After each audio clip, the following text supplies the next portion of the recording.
రోగి గురించి దేవుడు మాట్లాడుతున్నాడు.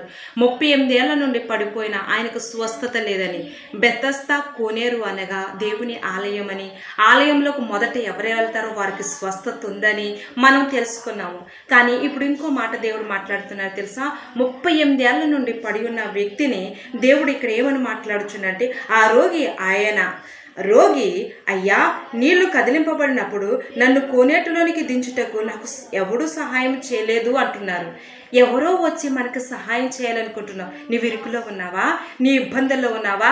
నీ హృదయం నీ మీదే జాలిపడి, నీ మనసు నీ మీదే జాలిపడి, ఎవరో మనకి ఏదో సహాయం చేయాలి, ఏదో ఒక సేవకుల ద్వారా ఏదో మాట పలకాలి, ఏదో ఒక స్వస్థత కావాలి, ఏదో ఒక కార్యము జరగాలి, ఎవరో ఒక ప్రయత్నించాలని నువ్వెందుకు ప్రయత్నించటం లేదు? ఇక్కడ ఈ కోనేటి యొద్ద ఉన్న వ్యక్తి ప్రయత్నించటం లేదని దేవుడు మాట్లాడుతూ, ఇక్కడ దేవుడు జాలి పడటం లేదు నా తల్లి. ఒక మాట గట్టిగా చెప్తున్నారు. ఏంటో తెలుసా?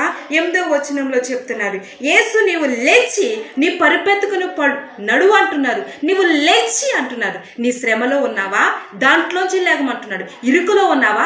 దాంట్లోంచి లేగమంటున్నాడు. నువ్వు లేవలేని స్థితి అని తెలుసు. నీ హృదయం నీ మీద జాలి పడుతుంది. ఇతరులు నీ మీద జాలి పడాలనుకుంటున్నావు. నీకు నీవే జాలితో తగ్గించేసుకుంటున్నావు. నీకున్న సామర్థ్యతను, పరిస్థితిని, మంచితనాన్ని జ్ఞాపకం చేసుకోక దాన్ని జయించలేక. కానీ ఇప్పుడే అంటున్నాడు దేవుడు, నువ్వు లేచి నడువు అంటున్నాడు. నువ్వు నడవలేని స్థితిలో ఉన్నావా? లేచి అంటున్నాడు. ఇప్పుడే ఈరోజే లేచే టైం వచ్చింది. ఈరోజే లేచే టైం వచ్చిందమ్మా నా తల్లి, నా చెల్లి, నా సహోదరి.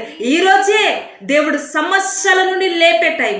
ఈరోజే కుప్పట్లో నుండి, ఇరుకు అనే ఇబ్బందులు కొలుముల నుండి లేచే రోజు వచ్చింది. మరి చిన్న ప్రార్థన చేసుకుందామా? ప్రభు